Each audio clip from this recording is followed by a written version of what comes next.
Good morning, ladies and gentlemen, and welcome to the inaugural ISTG session. The Irish Surgical Training Group meeting is taking place this year as part of the Millen meeting. And the Irish Surgical Training Group is an independent entity run by surgical trainees. In addition to organising and running specific events, ISTG represents trainees at all subspecialties and levels of surgical training at a variety of committees influencing training. At this morning's meeting, we will hear first from Ms. Aileen Rogers on the progress report from her fellowship. We will also hear our annual debate on the motion Sláinte Care will negatively impact surgical training and trainees. We will hear from a panel of discussion on the topic what surgery can learn from other professions. And finally, we will hear the Boscomani Lecture delivered by Professor McNamara. I would like to welcome my co-chair, Jessica, to introduce the first speaker. Thank you very much.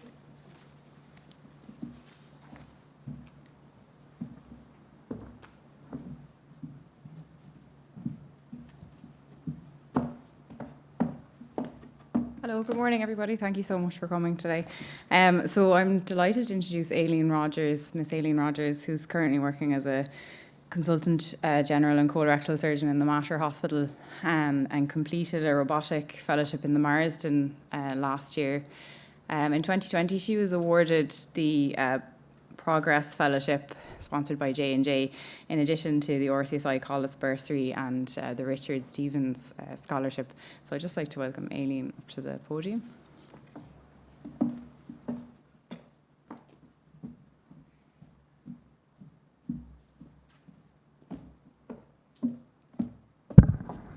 Thanks, Jessica.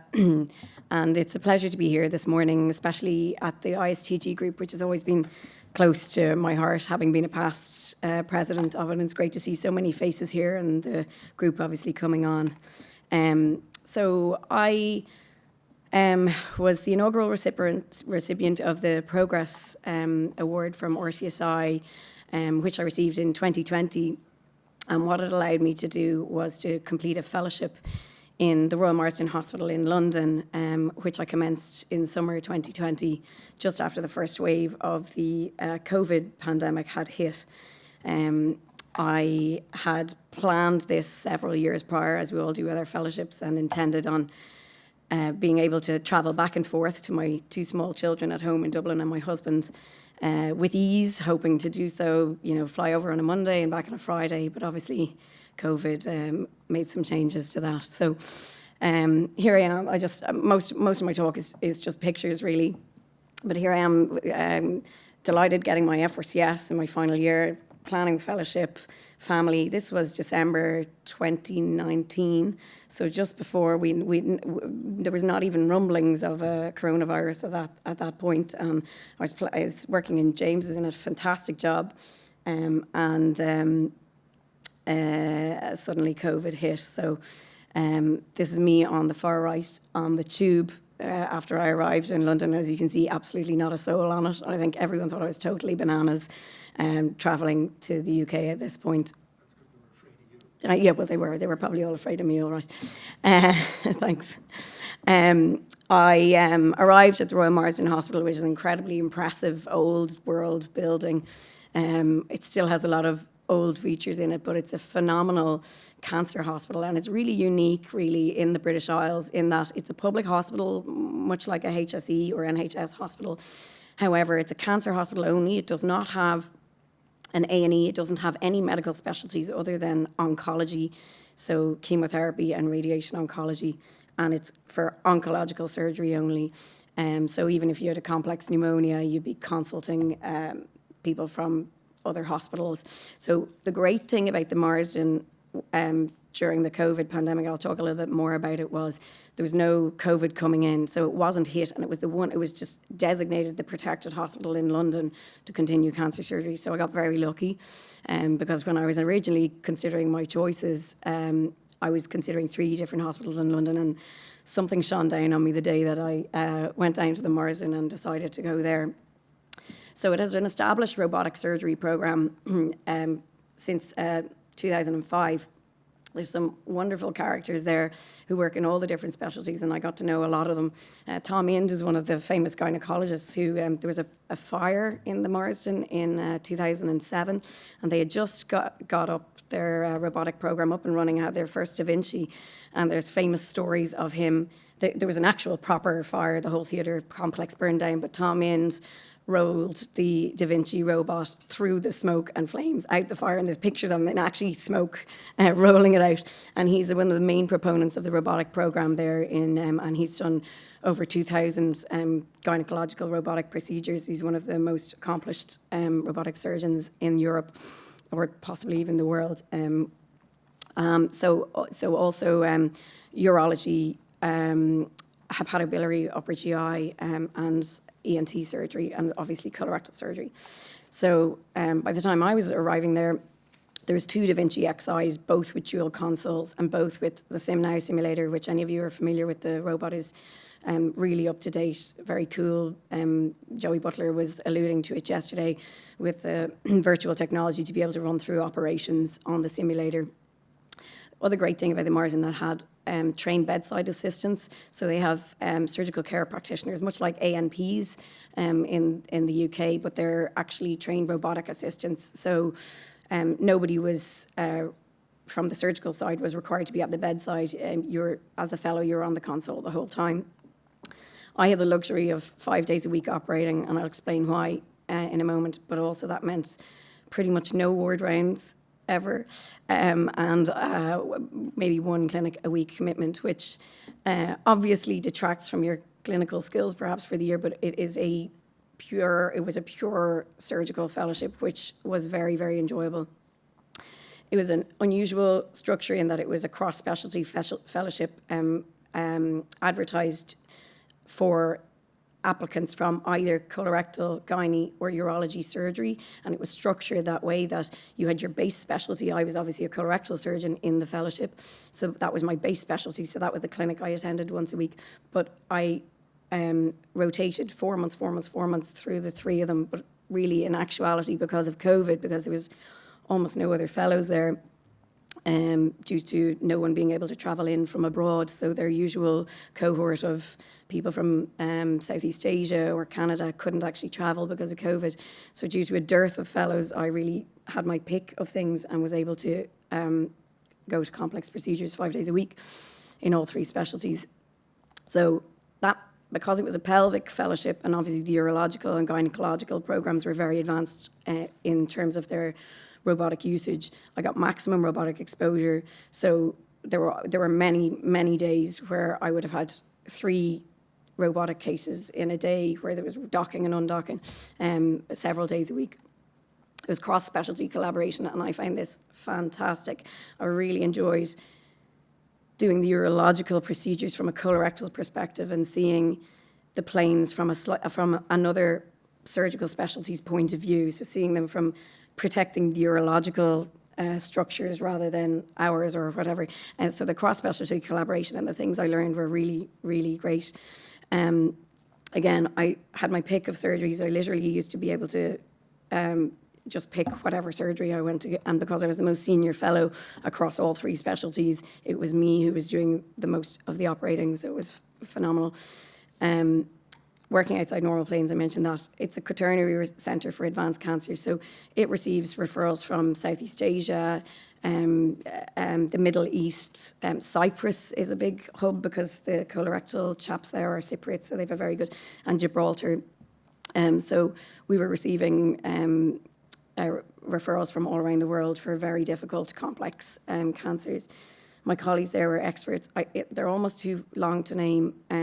Obviously, from a colorectal perspective, Paris Tekis is an amazing surgeon, and Shani Rashid and Christos Kantovinicius are absolutely incredible colleagues and taught me so much when I was there.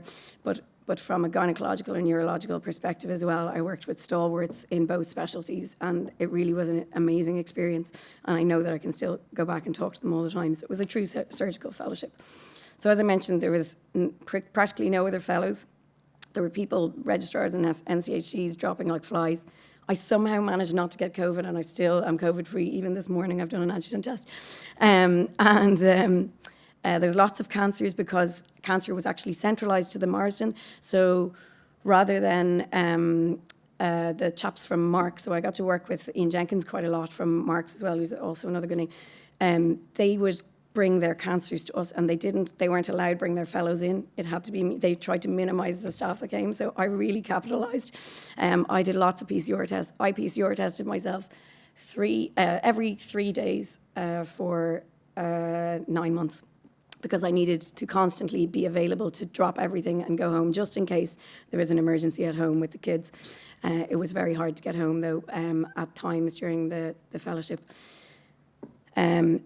Which I totally understand is not usual for most people to be coming home, but obviously I had 2 small kids who were here. So my logbook, I still can't believe it when I look back at it, because usually UK fellowships don't get this sort of volume, but I did over 400 cancer cases, over 100 robots, 35 prostates, which might sound insane that a colorectal surgeon was doing it, but from a purely access to robotic point of view, learning how to suture, doing the urethral anastomosis, doing all the dissection planes and seeing the prostate from the different point of view, that from the urological point of view, I find mind expanding.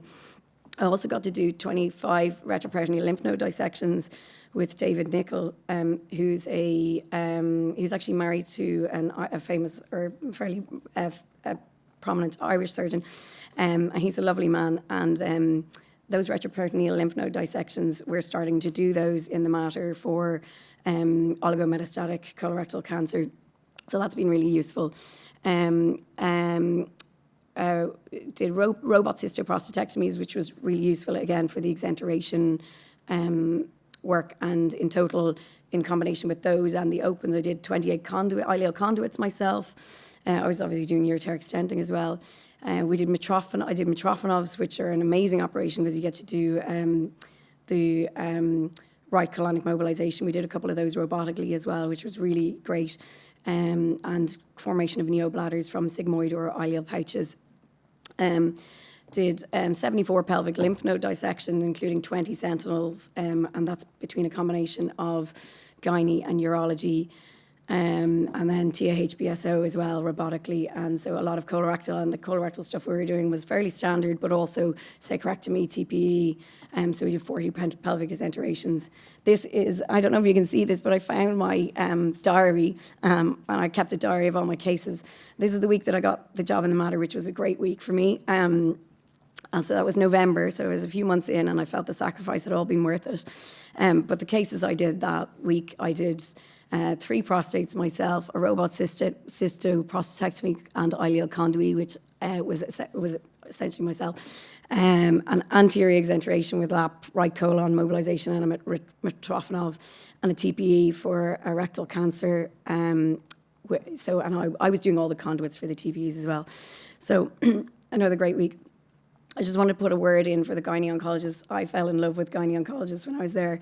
I think they kind of get a bad rap in Ireland, or certainly gynecologists often. People make jokes about, which I think is wholly unfair, and I absolutely think they're the badass surgeons of the surgical world. And I learned how to do these sentinel lymph node dissections from Marielle Nobbenhuis and Tom Ind, where you use ICG. And here in this particular video, you'll see, this is down in the obturator fossa, and you'll see isolating the obturator nerve behind in the video. So what they do in these cases is inject the cervix with ICG, and it helps identify the sentinel lymph nodes. So this is stuff that we're starting to try out in the Mater from a colorectal perspective. We've done some recurrent cases and found the lymph nodes from that perspective. If you watch on, you'll see the obturator, but I don't think we have time. I did a talk here, actually, I don't know whether it was on this stage, but it was actually at the Millen many years ago. Professor McNamara asked me to do a talk, and I showed this picture, which at the time showed myself and my husband working away while our son taught himself to read. And this is a funny, up-to-date one, because this is what was happening when I was away. And so that little fella grew up, and now he's feeding the second one. So it was hard. I did a lot of FaceTime. with these two. Leo was 10 months when I left, and he slept every single night for 12 months. 12 hours a night, except for 2 nights. He's a great child, thank God. So he made it very easy. I did end up having to come home as an emergency once because he broke his leg. So this is him walking around in a little boot. So I did it. Those PCR tests came in handy because I was actually able to just hop on a plane. And this is them waving me goodbye. And I obviously owe it all to my husband, who was an incredible support and looked after the kids and did a great job. So when I was there, I had a great time as well. I'm not going to say that I didn't, because the UK was a little bit more lax than what you guys were having here. So Anna Heaney, who's a fantastic breast surgeon, was there with me for a good portion of the time, and she also left her little fella at home. So we had a great time there. My brother lives over there, and I learned how to run, which is just unbelievable because I've never done any sport before in my life. And I ran the marathon for the Marsden, and this is me on the bottom, learning how to do trapeze, and I did a trapeze classes in Regent's Park, which was great fun. And my brother runs restaurants, and we had, even though there was a bit of lockdown, we always find time to find each other and have lots of food. I had great colleagues, and I still do, and I talk to them all the time. Paris Tekes is an amazing surgeon, and he's a great contact for me, and somebody I bounce ideas off all the time because he's innovative and an absolute genius. So this is me in Paris here, and George, who is one of my co-SBRs there, and or co-regs, and he's a great guy who's now a consultant in London. And Christos down here is an up and coming name to watch. He's a fantastic surgeon who does exenteration sacrectomy. These are my gynae colleagues who I love, and who are really great fun. And the great and handsome Tom Ind, who I mentioned earlier, and that's what he refers to himself as in the sign-in every single day that we did a sign-in. The great and handsome Tom Ind was there. So I just want to say a big thank you to the College of Surgeons for all their support, especially to Professor McNamara, who was instrumental in bringing this fellowship to the college, and there's absolutely no way that I would have been able to do what I did last year without it. I would also like to thank Professor Keneally, who was the president of the college at the time, and Professor Connell for ongoing support with respect to this fellowship. It's only fitting that this Millen lecture yesterday was given by Joey Butler, who I think is responsible for me losing my voice last night, and that the Boscomani Silver Scalpel will be given by Professor McNamara, who's an inspiration to us all. So thank you very much.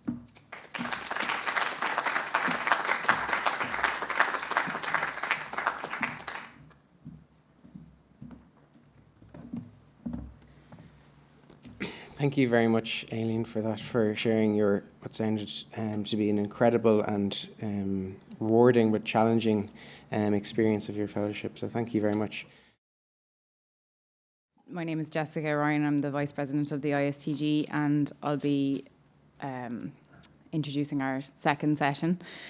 So the theme of the second session is essentially what can surgery learn from other high-performance professions. So we have a panel of 3 excellent speakers, and I'll start by introducing Mr. Cathal Berry, who is current TD for Kildare South constituency, served for 6 years as second in command of the Army Ranger Wing before qualifying as a medical doctor and becoming head of the Military Medical School of the Irish Defence Forces. So welcome up to the podium.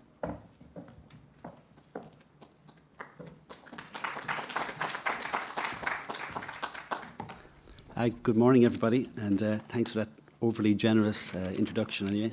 It's great to be here. I was here this morning and I just noticed that the audience is very friendly and relaxed, so perhaps we could just increase the hostility here a small bit, just so I feel in my natural habitat. So anything like that would be greatly appreciated. So look, I suppose I'm here for 3 reasons. First of all, Michael Flanagan, a very good friend of mine, and a medical school classmate asked me to come, and that's reason enough to be here. Secondly, this is my alma mater. This location we're standing in at the moment was the largest asteroid crater in the world for my 5 years in medical school. So I'm glad to see it's a world-class facility, which it is now. And I guess the third reason I'm here is probably the most important. It's basically that I really identify with what you're trying to achieve here. Looking at other professions and trying to get nuggets of information from them, and applying them to your own profession is absolutely really important. It just shows how curious the surgical profession is. It shows how open-minded you are and how humble you are as well, and self-assured. You can reach out beyond the normal lane and see can you pick up some good stuff and bring it back in. Okay, so here we go. I actually addressed most of this group, I think about this time last year, and I focused really on the military side of the house because there was trainers and trainees in the presentation. So there's 3 key phrases that the military use from a training perspective, and that's pretty much the philosophy just there. And the first one, it just says, knowledge conquers fear. So whether you're a free-fall parachuter travelling at 120 miles an hour straight through the clouds, where your life is on the line, or if you're a surgeon doing your first appendectomy where someone else's life is on the line, there's a lot of crossover and a lot of overlap from that point of view. The second one is games are won when no one's watching. Really important that what you do today is going to have a direct bearing on your performance 2, 5, in 10 years' time. And from a teaching point of view, or from a tutor's perspective, I think the third one is very important, that it's better to be revered than to be feared. I know there's some surgeons out there which have the Darth Vader type personality, but the military's teaching, at least, sometimes it doesn't get it right. But if you want to get the best out of people, they should never be afraid of you. They should hold you in such high regard that they're afraid of letting you down. And that's the key message we're trying to get across. So we're not going to speak about the military today. I was actually going to speak about my background in farming, actually, and how relevant that is to surgery. But I saw the Sláinte Care debate on the schedule, and I said it'd be absolutely excellent to speak about politics and being a TD and how you can, I suppose, engage with the political process. So just in the time allowed, I'm just going to focus on 2 things. First of all, what it's like to be a TD and what the characteristics of a TD are and what the political culture in this democracy is. And secondly, and this is where you guys come in, how do you engage with that process? How do you learn from that process? And how do you input and shape the outcome? How does that sound? Is that all reasonable? Okay. So my own background, I said I was in the military for a while. We had problems in the medical and the military side of the house. I tried to solve them as best I could internally, and we could only get so far. So I decided to step out and engage with the media. That went well. And then there was a general election about 2 years ago. We said we'd run for the crack, but also to make a point. And the campaign just went a little bit better than we were expecting. And I ended up as a TD for my sins. So I'd regard myself as an accidental TD, or I guess a reluctant TD or member of Parliament. But I'm very, very happy to be there. And the reason I make that point is, while I'm fully involved in the Parliament and in the Dáil, I still don't regard myself as an insider. I still regard myself as an outsider who has maintained his objectivity. And the information I'm giving you here now is given in good faith without any preconditions or anything like that. And I think it's an objective view of what I've learned over the last 2 years. So what's it like to be a TD and what are politicians like? First of all, I'd say is that they're imperfect. Now, again, I have to be very careful here that from a surgical perspective, obviously you're looking for perfection because it's high risk and there's catastrophic consequences if things go wrong. And from a TD's perspective, obviously they also try to be perfect and they try to minimise mistakes, try to mitigate against them just like you guys do. But they accept that from time to time they're going to make mistakes. And from a trainee's perspective, from a surgical point of view, it's very important that, provided it's not a catastrophic injury, that you recognise that you are human and that you will make mistakes. From a TD's perspective, they will also say that it's a good job we're not perfect, because if we were perfect, we would not be representative of the people that we're drawn from. So I think that's a very, very key point to get across, that they are imperfect and they can live with that. The second one is that they're very accessible. So if somebody writes me an email today, I'll probably phone them either this evening or tomorrow, and they'll probably have a meeting early next week. So they're really, really accessible. Every constituency is local. So your local TD or your local senator is literally probably just down the road or in a nearby town. There's absolutely no waiting list. So unlike surgery or unlike medicine, where you have years of waiting lists, there's no waiting list for a TD. You can probably see them within 24 hours, and there's absolutely no fee. Now, I'm not for a moment suggesting that surgery and politics are the same, but wouldn't it be great if access to surgery was either local or at least on public transport so you could get there very quickly? If there was almost no waiting list, or if we could work them down, and thirdly, if it was cheap at least. I think it's probably a good goal to aim for. Another thing I've found about TDs is that they're very, very approachable, really, really approachable. That surprised me. So you can talk to the Taoiseach and he will treat you as an absolute equal, just like a normal person, which surprised me. And when you engage with them, you realise, wow, they're very personable people, and you can see why a lot of them have been elected. So they are approachable. So if you're a bit nervous about engaging with your local TD or senator, don't worry about it at all. They're completely on your side once they recognise that you have honourable intentions. And they're used to constant criticism. Again, this is probably good from a surgical trainee's point of view, that if you think you're getting constant criticism, TDs, members of parliament, senators, absolutely constant, incessant, from their colleagues, from the media, and I guess from the general public. Some of it is warranted, some of it probably isn't. The whole social media side of the house, it should probably be called unsocial media or anti-social media. A lot of it has been weaponised now. And a lot of people are being radicalised on social media. Just to be aware of that. I've seen how doctors and surgeons have been engaging on social media over the last little while. I think it's very, very effective. And as long as people keep it clean and keep the message good, it certainly is getting a lot of traction out there. So don't be afraid to set up your own Twitter account and pump out some good stuff and positive stuff as well. From a communication point of view, I find the TDs are quite good at communicating, actually. So are doctors and surgeons. But I guess what's different about TD's communication is you hear them on radio and they're waffling, right? There's a lot of waffle going on out there. And the reason a lot of waffle is taking place is they get asked at very short notice to talk about a topic that they have no idea of. And they go, we're on an hour. Okay, we'll give it a go, you know. So I could get a phone call today. Will you come on News Talk and talk about the Great Wall of China? I have about 50 minutes to read up on the Great Wall of China. But if you get TDs into a room, or senators into a room, and they're talking about the area that they're an expert in, or the area that got them elected, they are absolutely brilliant. They know it inside out. I was in Buswell's Hotel there about a month ago, and they got a lot of potholing TDs and senators into a room. There's about 20 of us. I was one of the potholers, so I was definitely there. And they were talking about bogs and farming.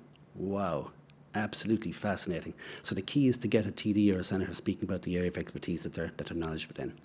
But I think if there was one overarching characteristic that sums up our members of parliament, in the vast, vast majority of cases, there's a few outliers, but they wish to alter the course of history for the better. And I think that's a very important point to get across.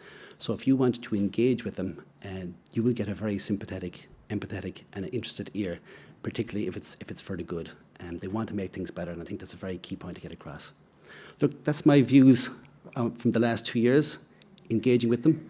I'm not sure if you agree with most of it, but they would be my objective views anyway. And I think the reason why it's so important is just the last part of the talk, we're going to talk about how do you engage with these wonderful 160 TDs and 60 senators out there. And it's the importance of advocacy. And the debate this morning was excellent. And it's really important that one of the roles of a doctor or a surgeon is that you advocate and you put your point across and you engage with the political process, because they're the people who are making the decisions.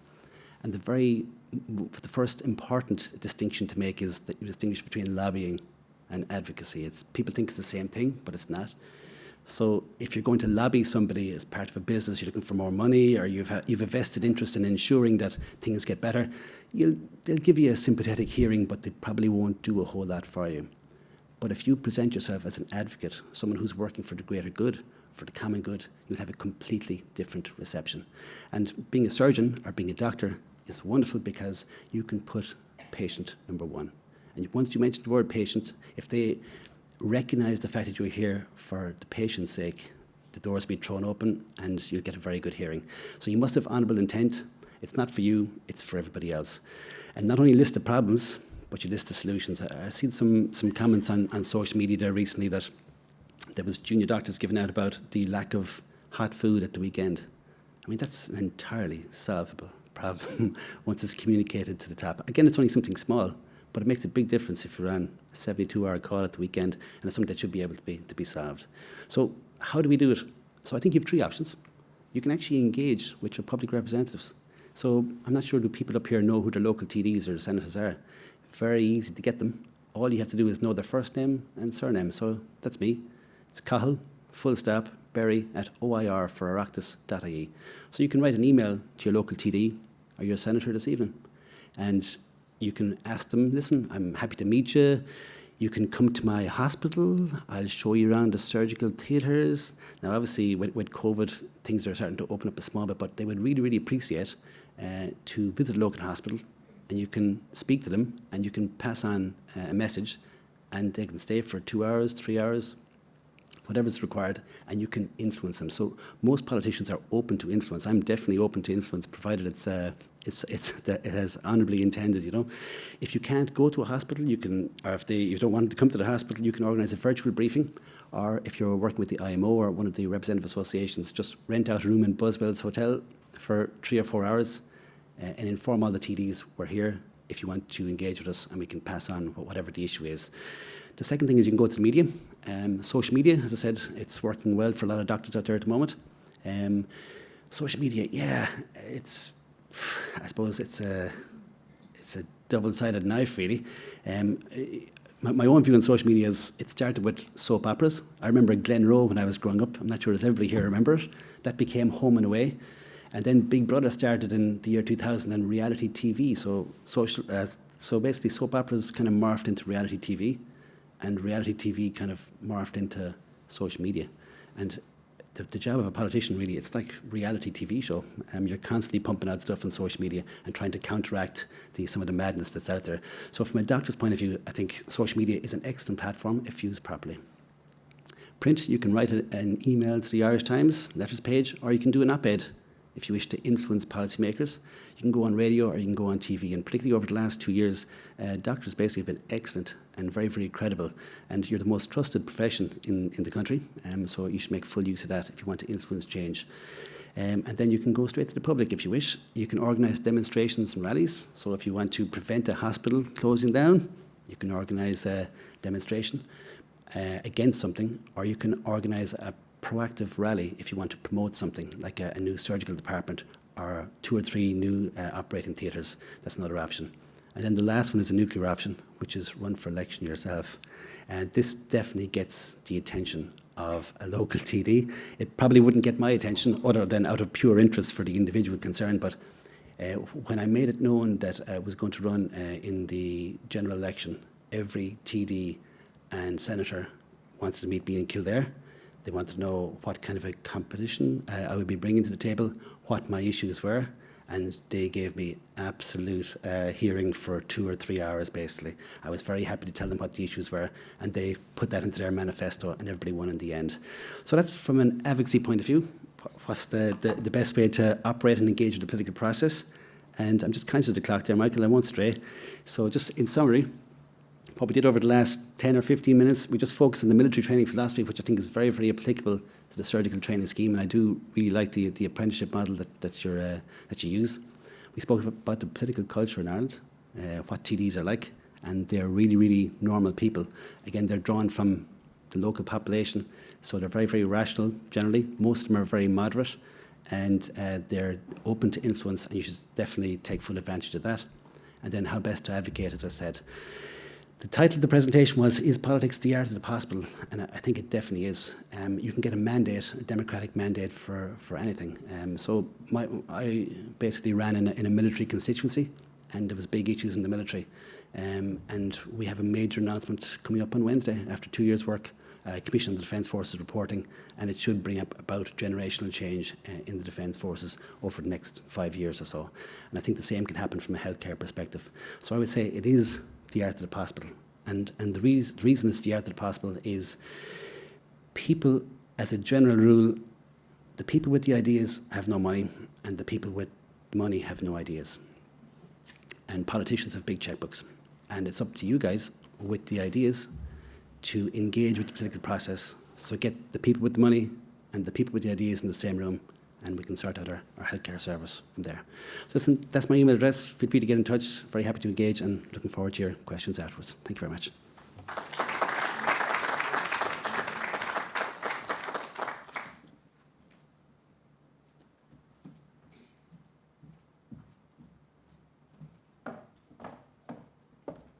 Thank you very much.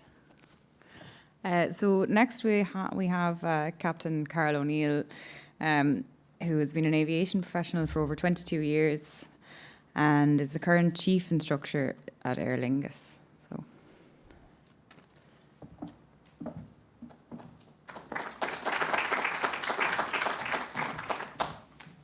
Good morning, everybody. Thank you. I think the slides are on the way.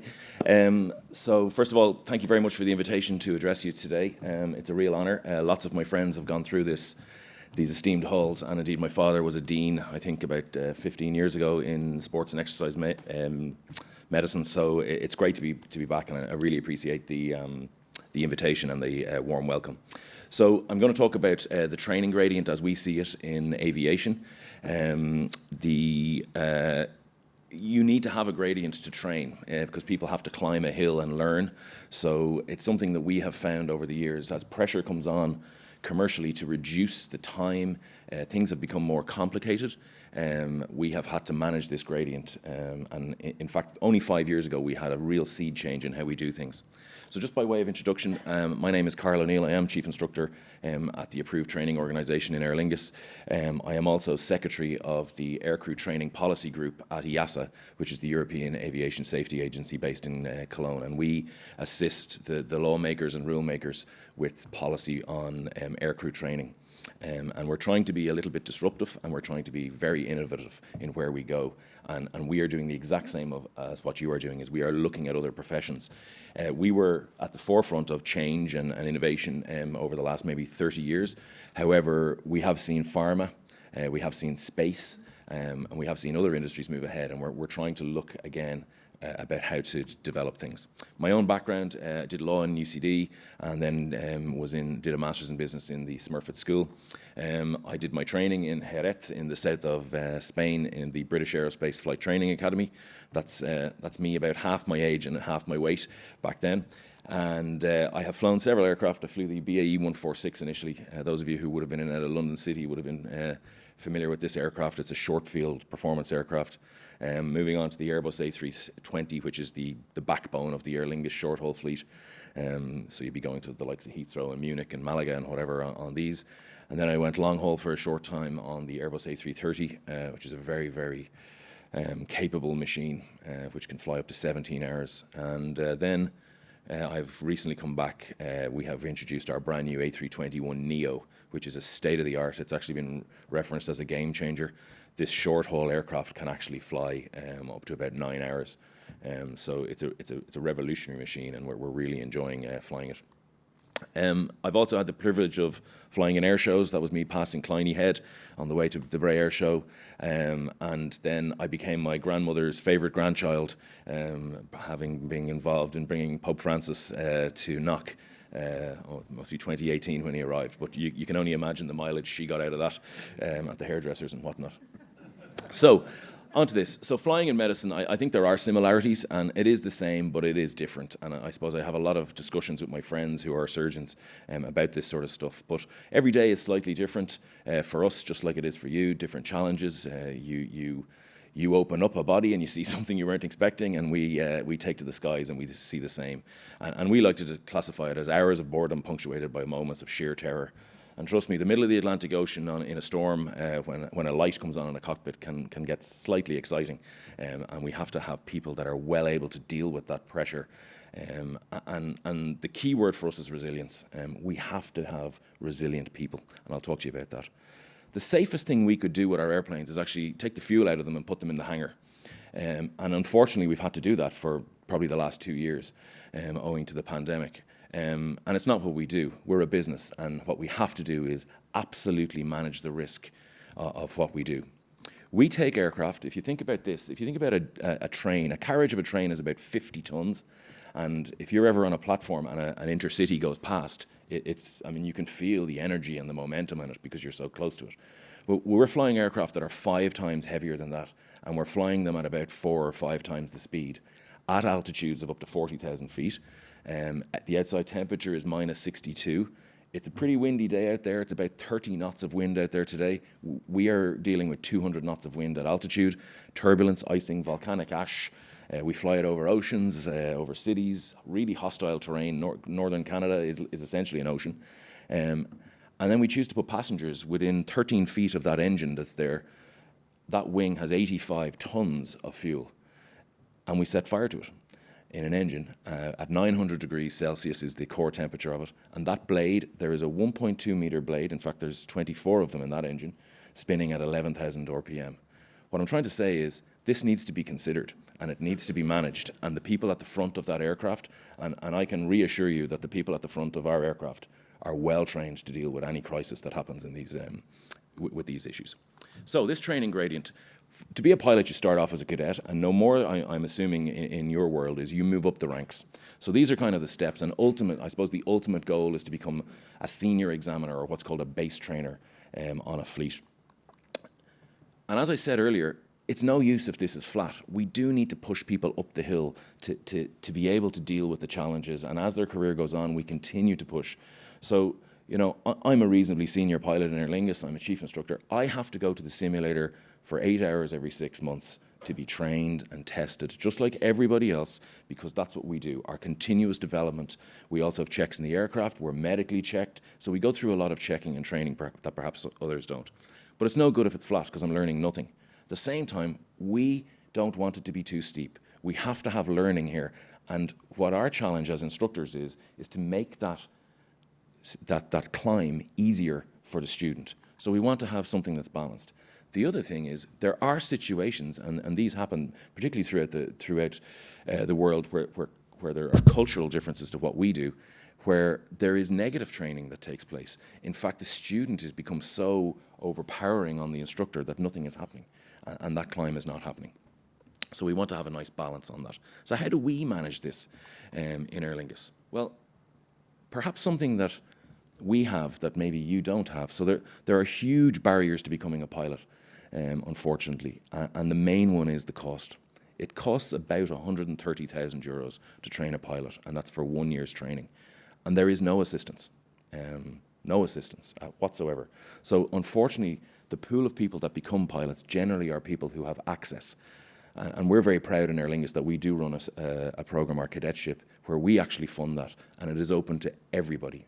And it's something we're incredibly proud of, but we do need assistance with for. So our raw materials are students that go through a serious process of selection, which I'll show you now. We use the right tools, and I think that's a really important thing in training, in that you need the right tool for the right piece of instruction. We need the right instructors, because the core of your business depends on the people that are training your people, and that has to be right. And we need to provide the right environment. So this is our selection process to become a pilot. Online application, which goes through a lot of screening, and it's a very detailed application. And really that screens out probably half the people, because they get fed up going through the process of actually the online piece. We then go into quite serious personality profiling, and we work with universities and psychologists on this. And then 3 years ago, for the first time ever, we introduced artificial intelligence interviewing. So I was a great skeptic of this. I couldn't believe it when it was mentioned that we would do it. We have found it to be absolutely extraordinary. And the artificial intelligence selecting the people that we ultimately selected did the exact same job as us. It's a bit scary, if the truth be told. We then bring them to assessment centres. They do group exercises, panel interviews, and I didn't like the panel interviews at the start, but now I love them. And what we do is we put 3 people basically at a coffee table, and we give them controversial topics. Donald Trump is the best president the United States of America has ever had. Discuss. It's amazing what we see in those discussions. We see people getting angry, we see people retreating, we see them acting, and we're able to score and all that. We then do a 2-to-1 interview. They do a psychological assessment, and then they are brought for a 2-hour psychological interview. And this recently has actually been mandated. You may remember this German wings incident of the aircraft that went into the Alps. It is now mandated by law in Europe that you must do this. So there's then a final board and an offer. So if you've survived that selection process, we usually have 9,000 applications, and we hire between 12 and 24 a year. So competition is tight. But what it means is our raw material is good. Okay, what about the tools? So there's loads of tools to train people. There's everything from what I'm doing, a PowerPoint or a whiteboard or something like that, all the way up to a high-fidelity full flight simulator, which any of you who have been in them, in a real full flight simulator, I mean, they're $15 million worth of equipment. They cost about $4,000 a session to run. We're doing 6 sessions a day. Our simulator works 24 hours a day. They are just incredible. You are scared in them. You actually feel like you're going to fall out the side of it. The motion is incredible. But that's high fidelity training, and is it needed for everything?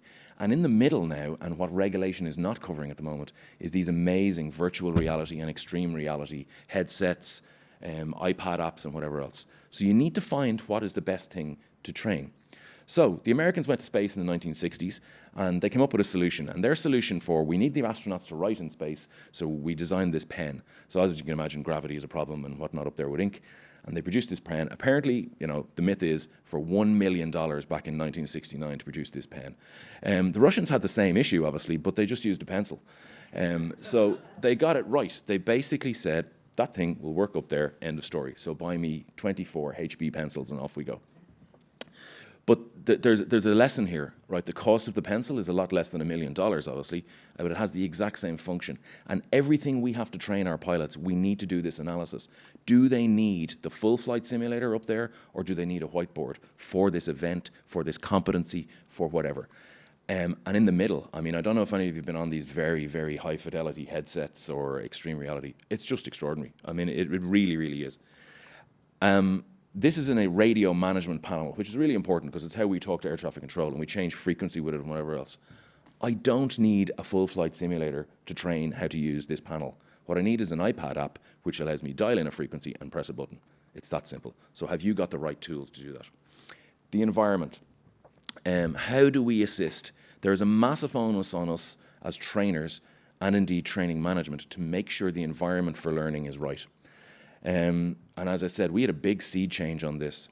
I did my pre-command assessments in Aer Lingus maybe, about 10 years ago, I'd say at this stage. And I sat there for a week's flying, right? 12 flights over 5 days in an environment that I wasn't allowed to ask questions. I was allowed to operate the aircraft, and the instructor sat there and took notes. And we discussed nothing about anything. What a waste of time. What contrived rubbish that was. There's an opportunity where I'm with a really experienced instructor. Why can't I ask questions? Why can't he offer suggestions to me? Did I learn anything from that experience? What I learned is that it wasn't good enough. And we went back to the drawing board. And 90% of our command training back then was checking, with only 10% training. And we've completely flipped that on our head now. And the results we are getting are quite simply extraordinary. You have to train people. The check comes on the day when you really need to be tested, which is actually on the aircraft, fully loaded with passengers. So our big learning over this has been you train, you train, you train, you train. Another thing we have to remember is this is adults learning, right? This is not teaching a young, a child or whatever else. These are adults, and if you think about the people you're teaching, they want to learn. They are here to learn. They have experience, which you can draw on and develop. They have knowledge. In some cases, in my field, they have more knowledge than I do, because they've been through courses more than I am. They want to be mentored, and you don't need to put pressure on them. They are putting pressure on themselves. They already feel like imposters. The day you sit in a cockpit and look out and see 300 people behind you, you feel pressure. You don't need anyone else turning the screw a little bit. So what we do is we look at this teaching interface a lot, and we actually, through our selection process, we find out, we do a little bit of amateur psychology. I have to be careful in a building like this to say what we do, but we basically find out what they are not. So we've pragmatists, reflectors, activists, and theorists, which are very, very general ways of learning, okay? I am a ranting and raving pragmatist. I'm into bullet points. I don't want to know what value of pressure that light goes amber and what value of pressure the light goes red. What I want to know is when it goes amber, I'm going to get a little bit kind of, ooh. And when it goes red, I need to turn it off. Right? That's really all I need to know. But when I'm flying with a theorist, and I know I am flying with a theorist, the theorist needs to know everything. They need to know the size of the pipe. They need to know where the pressure is measured. They need to know what the value is and what actual colour it is. Is it really amber or is it cyan or whatever? So I have to up my game. And what I'm saying to you here is, as a trainer, you don't just come in and sit there with all your experience and let the person get on with it and train. You got to work. You got to be working harder than the trainee to make a real difference. And you need to be flexible. Different types of trainers then, and how you teach, right? So there's the hard man. I think we've all come across the hard man. It's my way. This is the way. What you find here is often I was tortured as a trainee, so I'm going to torture you as a trainee because that's the way it is. And we have to get away from that. We're looking for something more balanced. There's the nice guy as well, who is, oh God, I love being with him because it's just so easy, Is the training effective there? Maybe not.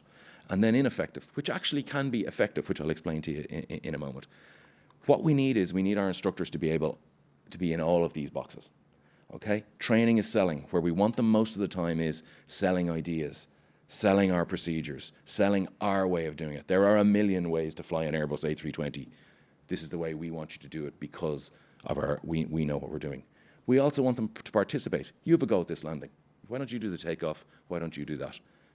There are times, and those of you who are in the room who are instructors, you do need to be the hard man. And you need to say, you need to fix that by tomorrow. I told you to know that yesterday. You do need to. Now, thankfully, we don't end up there very often. And then the final bit is, when you do withdraw and actually let them and watch them and assess them in their role. And that's really, really important piece, because how do you know that training has been effective unless you do some form of assessment? The apprentice contract is something we discuss a lot. We will say to a group of trainees, they'll appear in like this and they'll say, we're going to host a party. We're going to put on simulators and line training captains and aeroplanes and classrooms and computer-based training, and it's going to be an amazing party. But you need to come well-dressed and prepared to dance. Okay? There's no point in the trainee showing up unprepared. So whilst we're willing to help, this is a handshake. This is important. We also ask them to verbalize everything, and this is particularly important close to the ground. And I'm assuming when you're in critical situations in theatre, it's the same thing. I need to be inside your head. I need to know what you are doing next. Why are you slowing down? Why are you going fast? Why have you taken the landing gear down early? Talk to me. Let me inside and let me have your mental model. And the key thing about this environment are these words. It has to be fair. Right? It has to be fair. It's not about putting pressure on anyone. It has to be mature. As I said, these are all adults. We're all adults talking face to face. There has to be respect. These people have gone through the exact same training course that I went through. They've done the exact same type rating on the Airbus that I went through. We have to have respect. And this is the key thing, and I think this was lacking a little bit throughout the industry, is honesty. It's really easy to write on the report form at the end of the day, well done, that was great, and walk away, and then meet your friend for a pint and go, oh my God, I was flying with this guy today. That is no good to anyone, and we want that to be back. So we have an ORCA system, which is we observe, we record what happened, we observe what happened, we record what happened, then we classify it. What actual competence was that? I'm conscious of the time, so I'll keep moving. The assessment is a bit. Again, I think from knowing my friends who are doctors, you have this challenge as well. What is experience, what is expertise, and what is competence? Do you need experience to be competent? And if I think about some of the most experienced pilots I've flown with, were they the most expert and were they the most competent? Not all the time. And when you think some of the least experienced pilots I've flown with have been the most competent.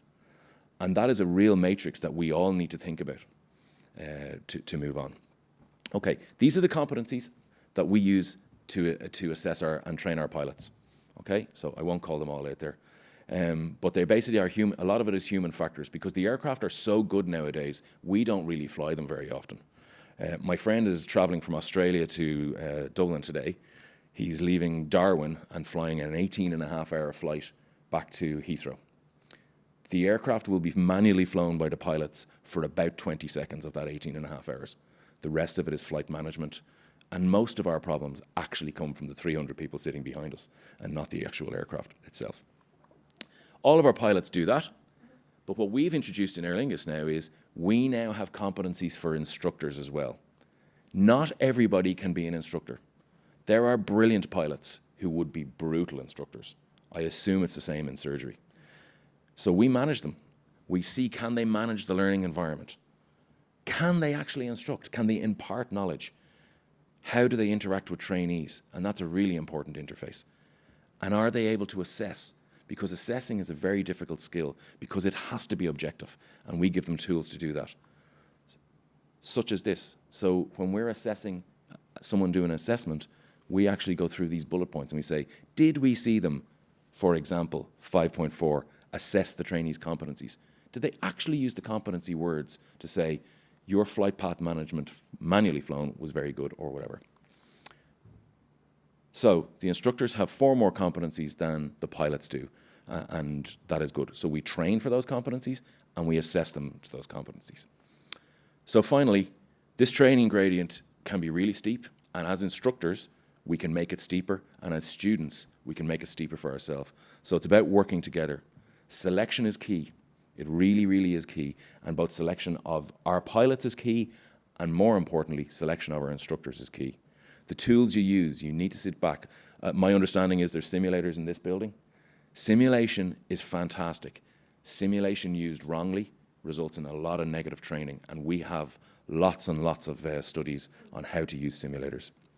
The environment, it is up to the training management to create this environment, to make their instructors create an environment that is conducive to learning, and it's fun. You can be very, very thorough in your training and make it fun. And finally, the people. As I said, you have to select the right people to do that. Thank you.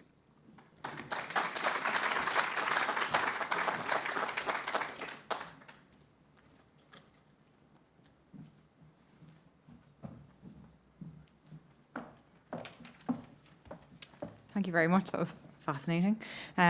Finally, we have Kathy McDonald, my apologies, who is a former hostage and crisis negotiator with Police Scotland, and I'm very much looking forward to hearing some of her experiences today.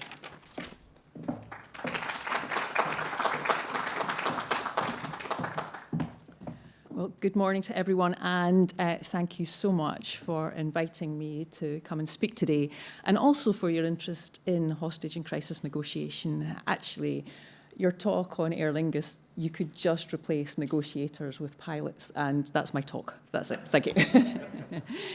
When I was asked, what can we learn from negotiation? Do you know what? It's such a vast subject. My name's Kathy McDonald. I was Police Scotland for 32 years, and a massive part of that was within hostage and crisis negotiation. I deployed operationally. I was responsible for the national team, for teaching, for guiding, for supporting, trained international colleagues, was responsible for advising commanders, and basically eat, live, sleep communication. Here are a few of the deployments that I attended. And at the far left-hand side, up at the top left corner, you will see a place called Canoe Hill. That's between the road between Perth and Dundee, and we were up that hill. It felt weekly, but regularly, for people in personal crisis. Suicide intervention was about 40 to 45% of our work. And as I say, we're hostage and crisis negotiations, so it's a full spectrum.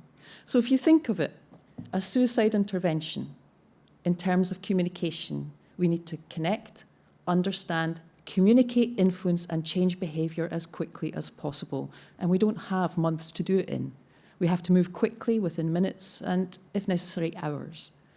And that is fast moving, it's dynamic, it's emotionally fueled. And yes, we are trained, experienced, we're ready for it, but it still happens spontaneously, in which case, emotion on every side.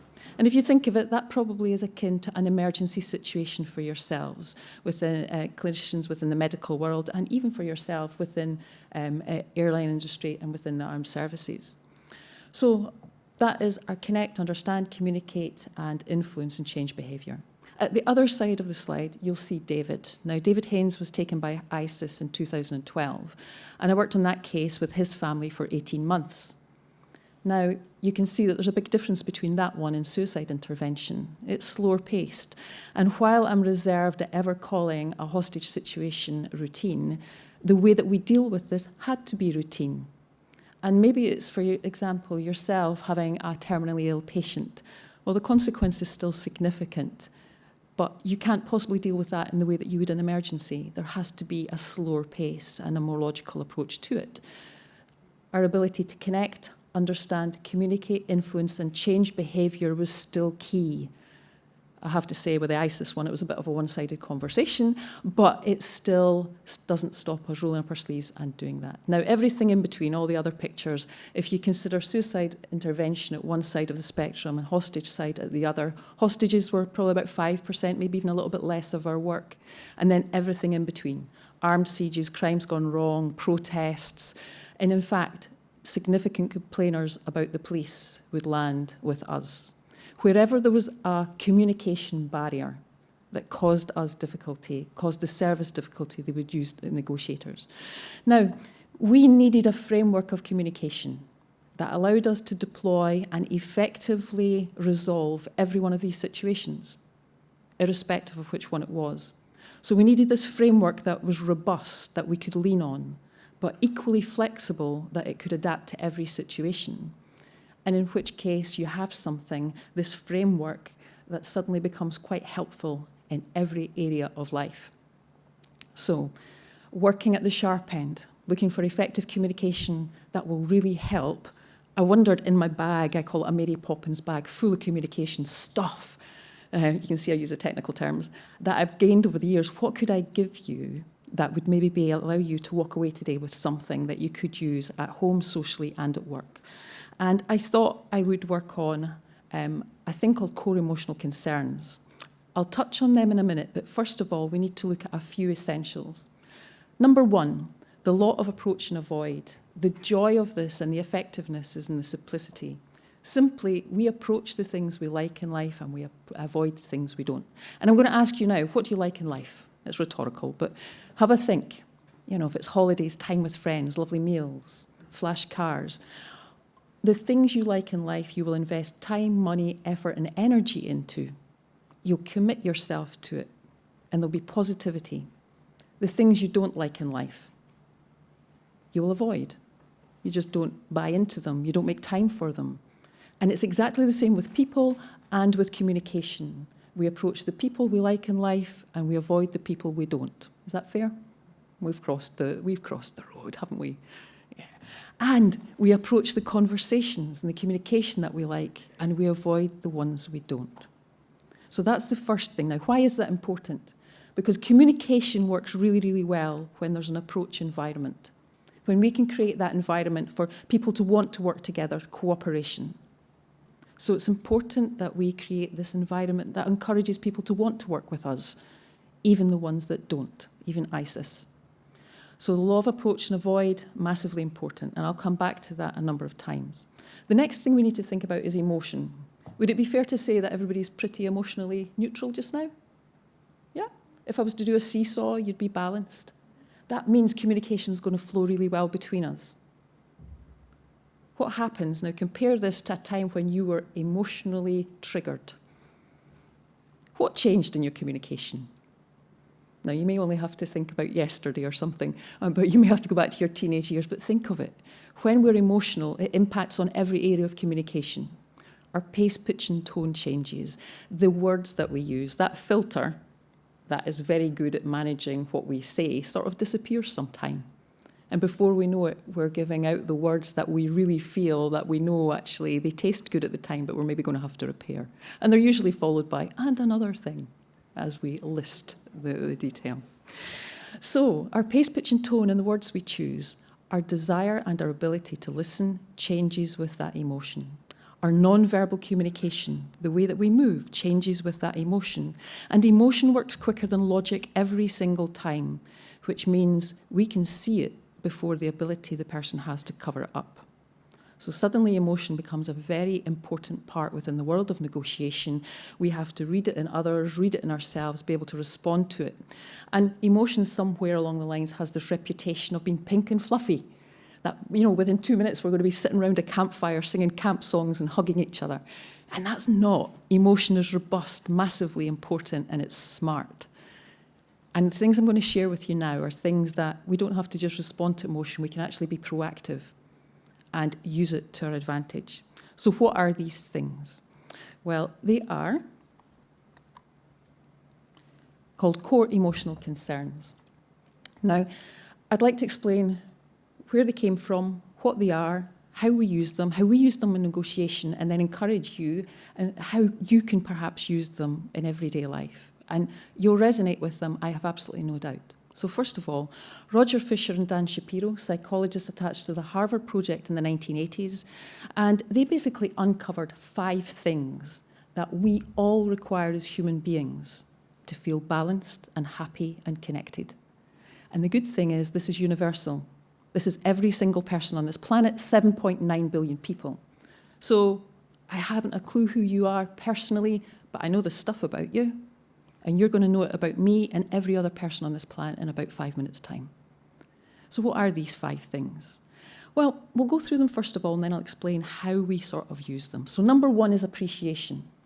Every single person has to feel appreciated and valued by those we expect to recognise what we do. So, a rhetorical question again. Can you think of a time at work when you felt undervalued? I'd be surprised if you're anything like the police service quite often, okay? And what happened to your communication? What happened to the way you feel? What happened to the emotion and that law of approach and law of avoidance? How many of you, like many of us, said, that's it, I am doing what I'm paid to do, no more, I'm out here at my time, and it lasts for about 2 hours, and before you know it, you're working over your hours. We all need to feel valued. And when we don't, our emotion changes. Affiliation. We need to feel connected. Who do we belong to? Where can we be vulnerable? And again, vulnerability, like emotion, isn't pink and fluffy, it's robust. Carl Horsley, I don't know if anyone has ever heard of him. I actually heard him speaking in Dublin at a conference. He's an intensivist in it's in a hospital in New Zealand, and he's also the clinical lead for safety systems there.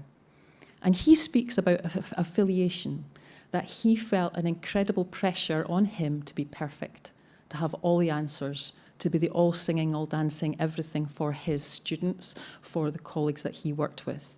And the day that something changed for him was the day that he realised that he could be vulnerable and he didn't have to be perfect. And he shows a slide in his presentation of him falling backwards off a cliff. And he said, I don't care about that because I know my team will catch me. And it was a very, very powerful moment, actually, for everyone within the presentation. And they resonated with that. And that is truly affiliation. Those that you feel connected to, a sense of belonging that you can be yourself with. Next, autonomy. We need to know that we have a sense of choice, a freedom of speech, that we're not being cornered. Actually, when fear comes into it, fear is completely and always relating to control and autonomy, and we dealt with a lot of scared people. So autonomy, massively important. We need to know that we have that freedom of choice, and for us, we know that our hostages, all these 5 core emotional concerns, were thrown in the air for them, and the big one is autonomy. Everyone that came back to us said that at some point they were going to take their own life. Why?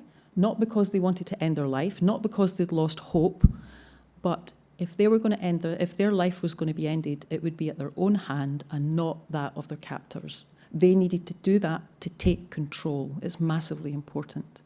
For yourselves, again, I would imagine that the most extreme for your patient would be a terminally ill patient. Suddenly they have no control and they have no choice. So their core emotional concern is going to be impacted massively.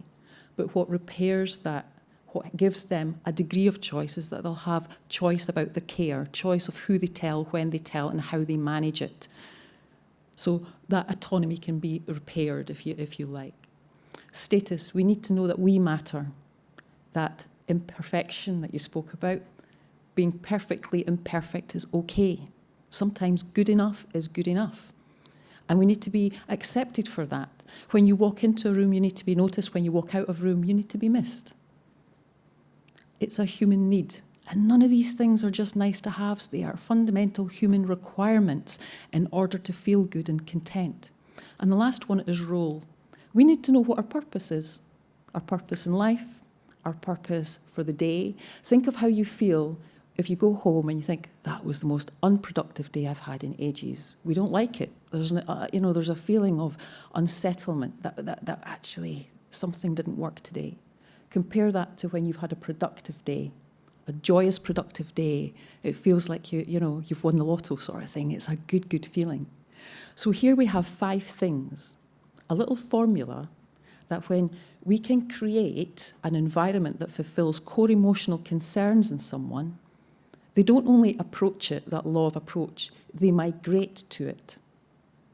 Think of a job that you've given up, that you've left because you didn't like it, and I guarantee you all 5 core emotional concerns will be compromised.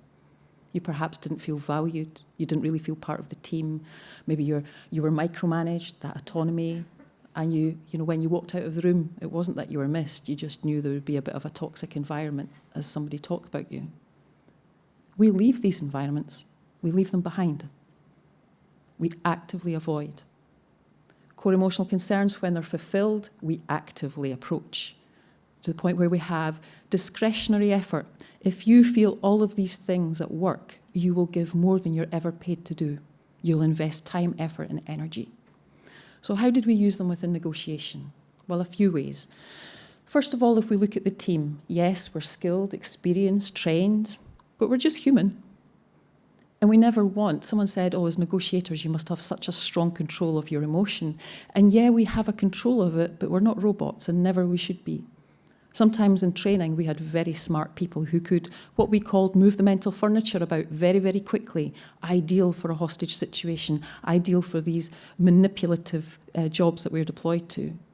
But if they lacked the real care about being connected to a human being, they were not a negotiator. You need both elements of qualities. And that's something that I see in all of you when I hear about your work. So, core emotional concerns, we used them as a team.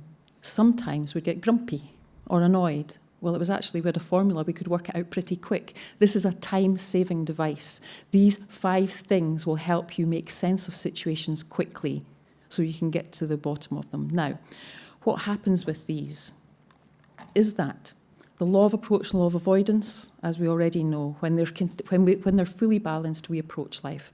When they're not, we avoid. The quickest way to fulfill somebody's core emotional concerns is to listen, to understand, to truly understand their perspective. And I really watched with interest at the debate, listening to understand. It wasn't quite there. It's listening to present and listening to make a point. There was no listening to understand, as is the case with debates. If you can do that, if you can listen to understand, you immediately fulfill somebody's core emotional concerns. Feel how contented you are with somebody when they properly listen to you. It provides a communication frame that we leaned on for every job that we deployed to, so it became our best friend. How to do it quickly? When emotion is balanced, core emotional concerns are taken care of. As soon as emotion changes, be sure that at least 2 of these things are at work. They never work as individuals. Even in a meeting, have we all been there where a meeting is going along tickety-boo and suddenly there's an emotional change? Something has triggered someone. Well, go to these 5 things. They're your clues. It saves you working out. What just happened? How did that work? Go straight to the emotional concerns. Now, the real benefit of them for us was that some things out with our control caused people to have compromised core emotional concerns. Our normal coping mechanisms, we already have. We normally cope with an emotional change through when we get an email in that annoys us, heavy keyboard. Okay, that balances out that one. Or I might go for a walk, or I'll have a shouting match with my brother, or something along these lines. That normally balances them out. But sometimes when core emotional concerns are challenged significantly, we go into personal crisis. Our normal coping mechanisms no longer stand us in good stead. So how did we use them within negotiation? We know that when somebody is taken captive, their core emotional concerns will be thrown in the air. They will be in personal crisis. So any messages that go in from family, we will make sure, woven into them, are messages that support them feeling appreciated and valued and in control and important. It's an easy 5-step formula. Suicide intervention. The first thing I'll do if I see you in a high place is I will walk right up to you as close as I can until I read the non-verbal language that basically says go away. At that point, I'll stop. I'll say, would it help if I step backwards? 100% say yes. At that point, what have I just done to this poor person who has all core emotional concerns ruined? Is that by stepping back at their instruction, I've given them back a bit of control. They feel it's just a smidgen, but it's a start. I'll then sit down beside them and I'll mirror their body language, affiliation, I'm just like you. I'll use words like we. You know, we find ourselves here tonight, and I don't know about you, but I'm pretty scared of sitting on the edge here. I'll find reasons to connect, understand, and to hopefully communicate, influence, and change behaviour. To put this in perspective, core emotional concerns, I would teach negotiators over a full day. You've had a whirlwind of about 15 minutes and only maybe 10 minutes of core emotional concerns, but I hope there's enough in there that you can take away and play with, give you as a shortcut for dealing with patients, for dealing with each other, for dealing with government, we're dealing with other stakeholders. Why? Because we're human beings and it's hearts and minds. We're not robots and never should we be that way. And I'd like to just round off with a film clip just to show you how lots of people from different areas of life, it all comes back to core emotional concerns. Now, the film clip that we have here, you'll see I've put on the film clip the core emotional concern that is being compromised. And I'm going to just ask your technical team to bring the film up. And we're going to start with a hostage. You're kind of in a coma, you know, you can hear everything and feel, but you cannot do anything. You don't have anything to say, you lose everything. Your clothes, your freedom, your family, your friends. You feel very, very powerless and tiny. Yeah, you're stuck.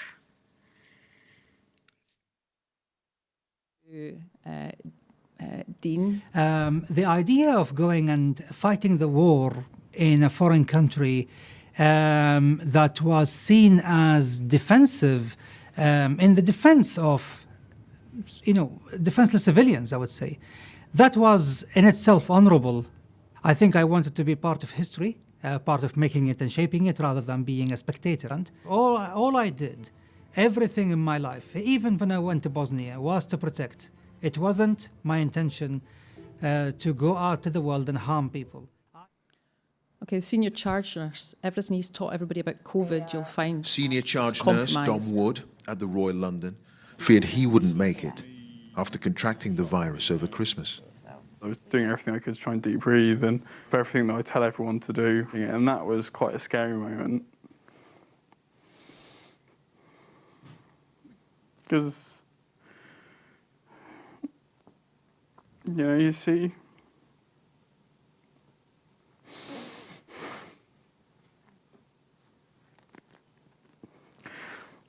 it's obviously with the first wave and the second wave I've seen what can happen. It's scary.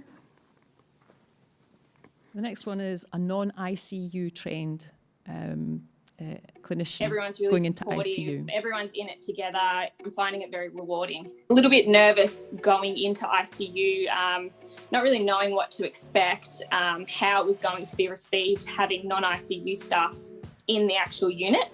But everyone has been really welcoming, very, very supportive. You don't ever feel intimidated or afraid to ask questions. And we round it off with a girl who's at state school and decides she's in private school for a week. I went out of my comfort zone and did something new that I wouldn't normally do. And I think I'm proud. Are you proud of me? I'm very proud of you. Yeah, they've got it all set out. But I don't think I belong here. I don't think I would fit in. I don't think I would be happy here. I feel like if you're going to a private school, you're almost separated from the other half of the world. I'm not that kind of person that would want to come here. So ladies and gents, there we have it. Core emotional concerns is a tactic that we used in every deployment. 100% of the time led to the success of our resolution and what happened, whether we brought a hostage home, brought somebody back from the edge, or some other resolve. Please take away and play with them and see how you can use them to help you save time and energy and make your communication more effective while at the sharp end. Thank you very much.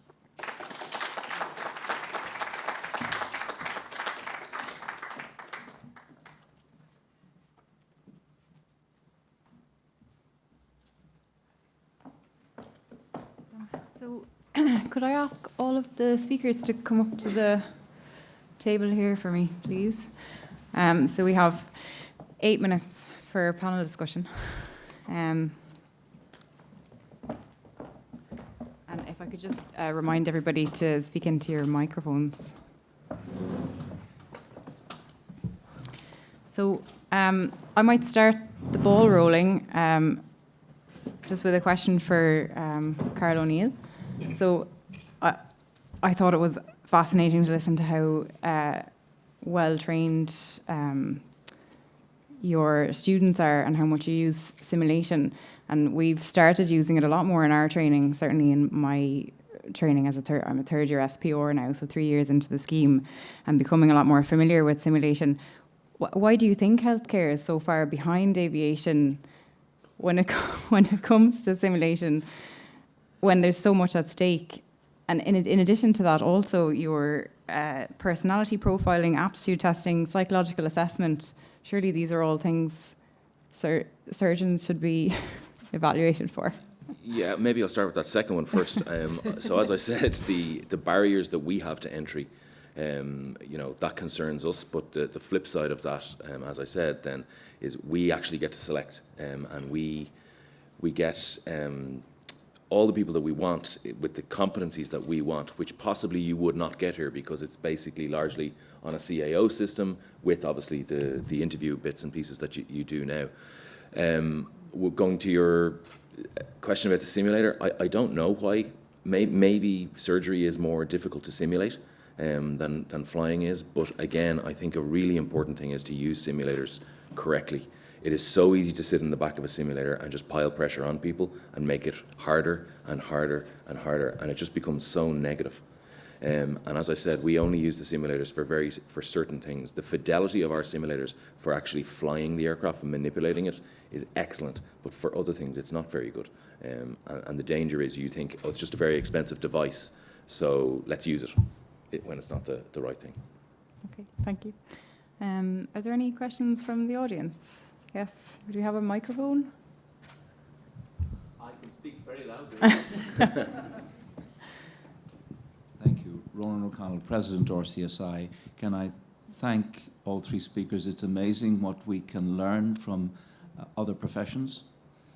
And I hope that you don't have to learn very much from surgeons or your experience of surgery.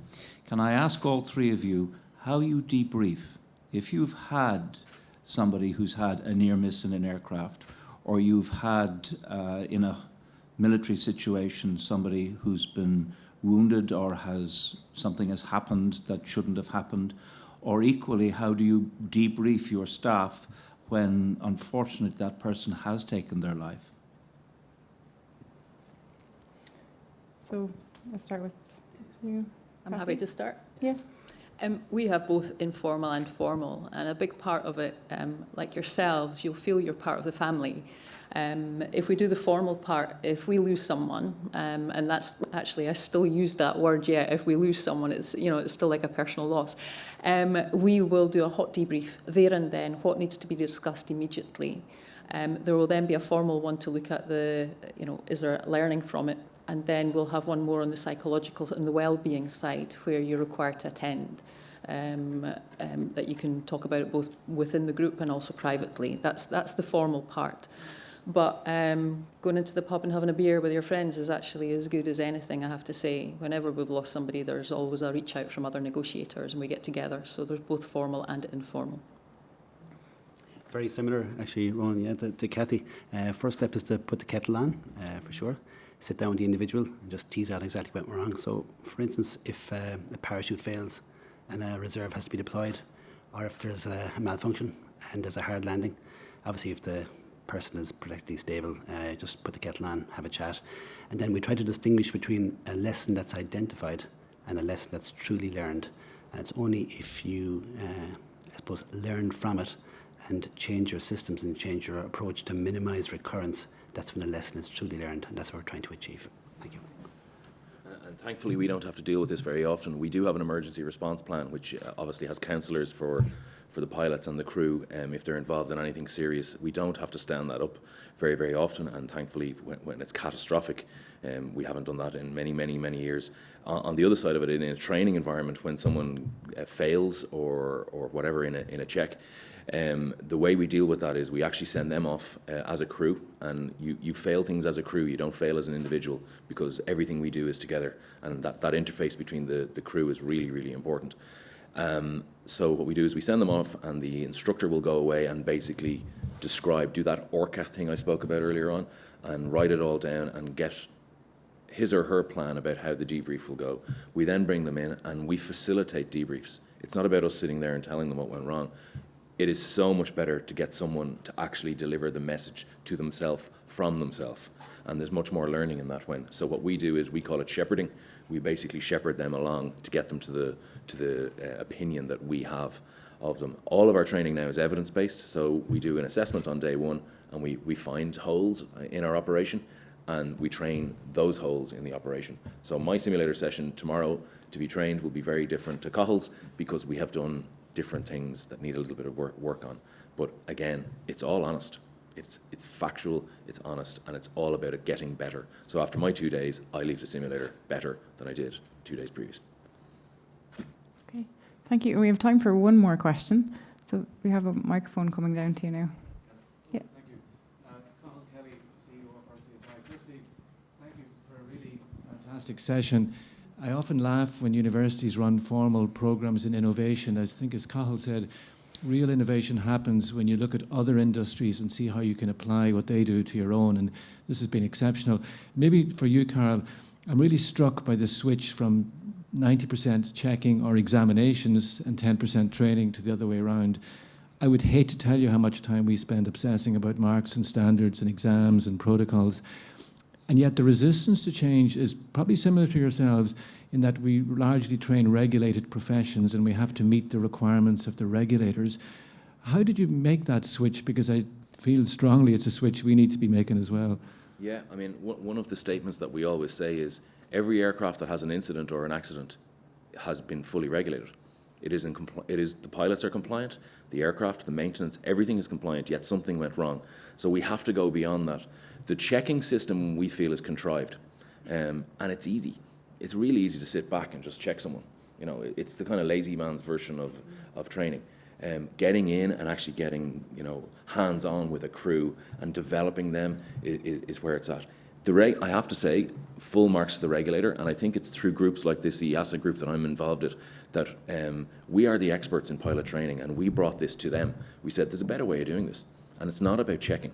So in actual fact, legislation is hopefully going to go through the EU next year, which will remove all checking from pilots, and everything is going to be training to a competence. It's not like we give up, but you have to train to a competence as opposed to check to it.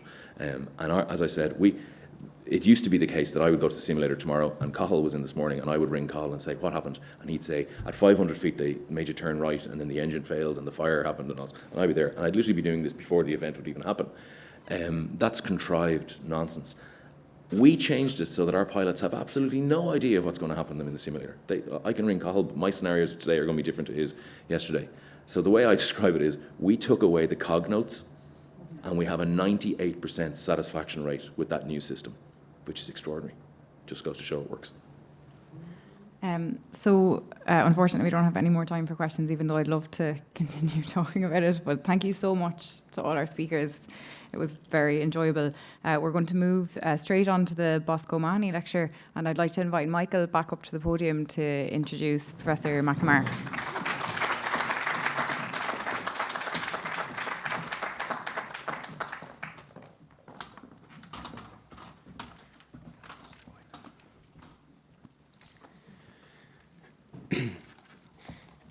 So thank you very much for our panel speakers and discussion. It is my great honour as ISTG President to introduce our Boscomani Lecture this year, which will be delivered by Professor Deborah McNamara. Professor McNamara is a Consultant General Surgeon in Beaumont Hospital, Clinical Professor of Surgery at the Royal College of Surgeons, and co-lead of the National Clinical Programme for Surgery, as well as being member of council here at RCSI. She chairs the Rectal Cancer Leads Group of the National Cancer Control Programme and the RCSI Committee for Surgical Affairs. She is a strong advocate for surgeons and surgical patients In her role as co-lead at the NCPS, she works with colleagues in all surgical specialties to develop and publish implementable evidence-based policies and care pathways that improve the delivery of surgical care in Ireland. Her talk today is titled Finding Your Tribe. So, Professor McNamara, I welcome you to the podium. Thank you very much.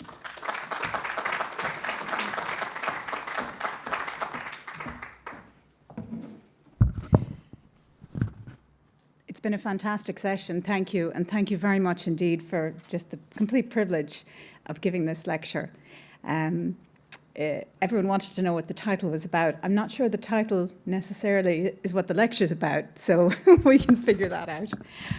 I'm just waiting for my slides to come up, and I'll be good.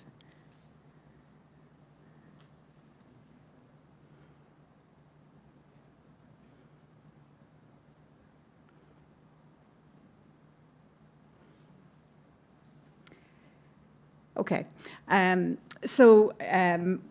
might just go through and move on to the next slide first.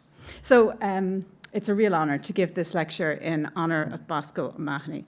There are not many Irish surgeons who are known by one name. If you think about it, there are probably just Bosco. He worked in Wexford General Hospital. He trained all over the globe. He worked in London, trained in Harvard, worked in the Brigham and Women's. President, he even trained in St. Vincent's. He was a very talented surgeon. And he chose to spend his life in Wexford. He brought his family there. He delivered an outstanding service to the people of Wexford. And he made a difference in people's lives. He made Wexford the best place in the country to train to be a surgeon and to begin your surgical career. And I think that speaks volumes about him. So I'd like to step back and think about what is surgery. And it's a bit philosophical, I know, so bear with me. For those of us in this room, surgery, well, it's a profession, isn't it? It's something that, it's a community, it's something that you have decided to do. It's something that you've dedicated probably every waking hour for more years than you care to think about to becoming a surgeon.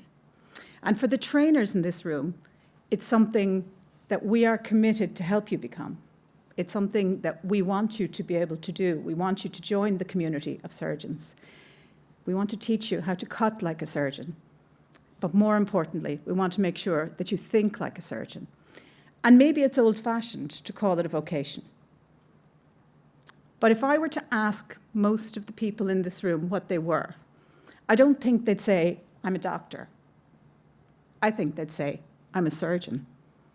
And when we pick up the phone to another surgeon, or we meet them at a conference, no matter where we are, we have an awful lot in common. And so the process of training in surgery really is also a process of professional formation. It's a process of developing that professional identity where we make that transition from the sort of aspirational hashtag, I look like a surgeon, to the very much less glamorous being a surgeon, which is not what it looks like on social media. And it's something in which we join a long line of surgeons over centuries in delivering care to people. And it's one in which we make a commitment to deliver training to the next generation of surgeons, the people who follow us. But sometimes we need to step back. And when we step back, we realize that outside our bubble, outside this place, outside our operating theatre, surgery is actually a service that people need. And that's a need that we are not meeting well at this time. More than 350,000 people in our country are waiting to see a surgeon, waiting to come to one of our clinics. 250,000 of them are waiting for more than a year. And that list is getting worse and worse. I have the pleasure of working in the National Clinical Programme in Surgery with really talented people who are trying to fix this. One of them is Jerry Kelleher, and he analyses this data for us. And it really tells a very compelling story of the problem that we face as a profession. And as you all know, seeing us in the clinic, that's just the beginning, because Then they wait for tests and they wait for surgery. And this is the October 2021 data. More than 71,000 people are waiting for a surgical procedure. And they're waiting for a very long time. A quarter of them are waiting more than a year.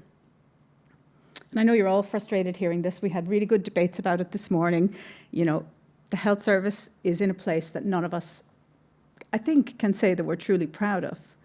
And I suppose you're facing those frustrations every single day when your list is cancelled. You can't get a patient in. We heard about begging a bed manager to get a bed. So we're facing these frustrations and these delays in care. What you might not realise, though, is that of those people, 2/3 of them are waiting for something that's actually fairly ordinary. So they're not waiting for massive operations and they don't need a robot. They need a scope, or they need a minor op, or they need an ambulatory procedure, or they need a day case.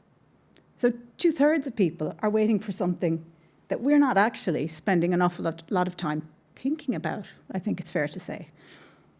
And so when we look at that, I think that's quite striking, where we're devoting our energy and what people actually need from surgery as a service, as opposed to surgery as a profession.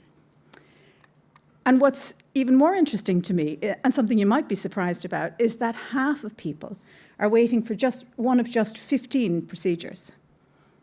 And I don't mean to be disrespectful, but they're all pretty ordinary procedures. And really, there's not a good reason why we can't be doing these procedures, because there are people who are waiting for very complex surgery and they need hospital beds, they need lots of resources, they need robots, they need fellowship-trained surgeons, and that has to happen, and we want to deliver that care as surgeons. But there are also people waiting for lots of ordinary things, and we also need to look after these people. So I think there's this fundamental conflict that we face between what we're able to do and what we can actually do in our workforce. And I suppose, for me, that mismatch is actually very corrosive, because there's a social contract between surgeons and their patients. And we make a commitment that we're going to deliver surgical care, and by and large, we really do want to do that. And that mismatch is really obvious to young surgeons. And I think it's part of the reason why people are emigrating in droves, because they feel this disconnect between what they're trained to do, what they want to do, and what they're actually able to do. So for me, I think we're at a crossroads. And I think that everyone in this room has a decision to make, because despite being dedicated to our craft, our health service is just not delivering the service that our patients need. And so I think that we need to think very carefully about what we are going to do about that. In 2019, Professor Ian Robertson, the Emeritus Professor of Psychology at Trinity, gave the Carmichael Lecture across the road. This was pre-pandemic. And you can still access it. I put the link there. Hopefully you won't be accessing it during my talk, but if you want to look at it later, you can take the QR code. And he talked about the different types of human responses that when we're faced with a challenge that we might encounter. So he talked about apathy. So when we're faced with a challenge that we don't believe we have the skills to deal with, and even if we did, we feel like we couldn't do anything, apathy as a response. And he talked about anger, and anger being a response when we do have the skills that we need to do something, but the circumstances are stopping us from using those skills. And as he spoke, those two ones at the top there, apathy and anger, they really resonated with me, because by this way of thinking, they're really expected consequences of the incredibly challenging circumstances of our health service. And they're also really tricky to escape. And I think that ultimately they could be quite disruptive and quite destructive of us as people, because it's easy to get stuck in these reactions and to think that everything is just terrible. There's nothing we can do. And I have seen that happen to people over and over again. And I'm sure you've seen it happen to people. And I suppose one thing that he talked about I thought was much more positive, and that was talking about this state that he called activation. And one sentence that I put on the slide that I took away from his talk was his description of what distinguishes human beings from every other species. Human beings, he said, imagine things that do not exist and work to make them happen. And that state of activation really, really resonated with me, because In fact, it's the cornerstone of healthcare quality improvement. And that's an area that I've had a huge interest in for many years.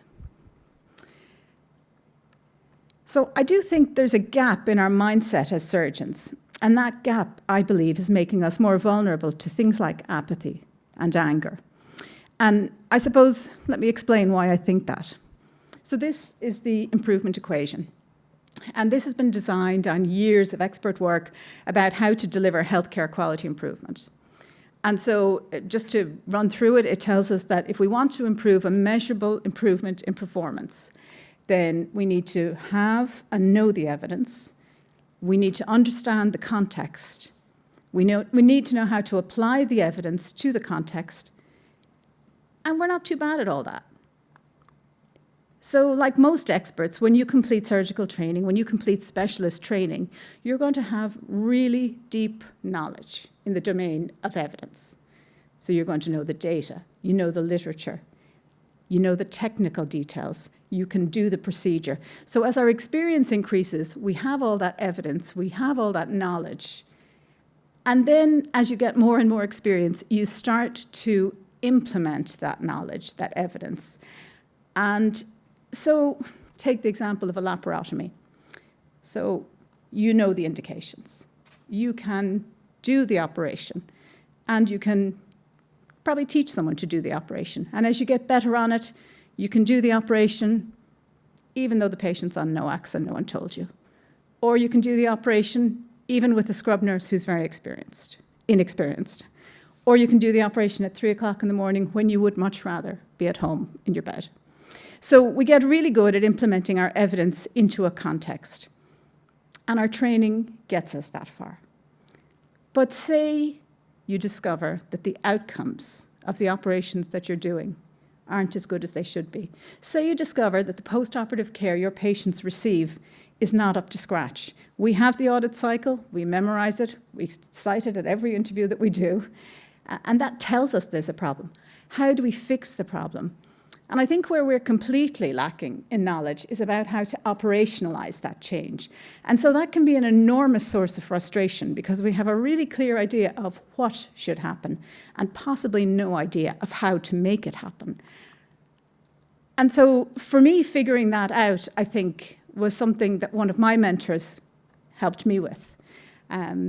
Unfortunately, I'd been a consultant for about 10 years at this time, but I got a phone call from Frank Keane, Professor Frank Keane, and he said, there's this quality improvement course going on, and I really think you should do it.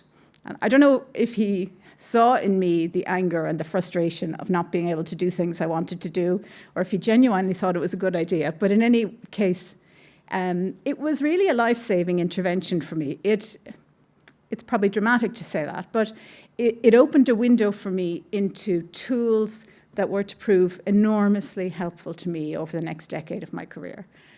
And I suppose what improvement science and studying that over the last 10 years has taught me is that improvement science is about the how. Because mostly we know all about the what by the time we finish specialist training. We know what should happen. We know how care should be delivered. But we don't really know how to get it done when it's not happening. And so for the first 5 years after I did that course, I was in a huge flurry of enthusiasm and set up a healthcare quality improvement learning collaborative in my hospital. We called it Better Beaumont. And if I can tell you a slightly funny story, I recently was involved in some work in Cork, and they've decided to do one too, but they're going to call it Better Than Beaumont. So I thought maybe that meant we made an impact. But during that work, I learned really two important lessons that for some reason I hadn't really captured in my training. One of those was the value of collaboration. And I suppose one of the first people for me that collaborated on this work was Dr. then and Professor now Fidelma Fitzpatrick, who's recently become chair of microbiology here in the college. And she just came to the meetings. She didn't actually say much, she didn't do much. She came to the meetings and she got a few more people to come to the meetings. And she supported me in doing that. Without her, I couldn't have done it. And we led this together for the whole period, really up until the pandemic, when you weren't allowed to go to small rooms anymore. And so I think collaborating with people who are in that activated state, in that state where they're trying to make things different, I think that it was a really impactful thing for me. And the other one was the value of incremental effort. You don't have to fix it all today, but understanding tools and methodologies that can help you fix big problems over time in a coordinated way with like-minded people is the only way our health service is going to change. I think it's a fabulous idea to throw it all up in the air and start from scratch, and clearly that would be the best thing to do, but that is not going to happen.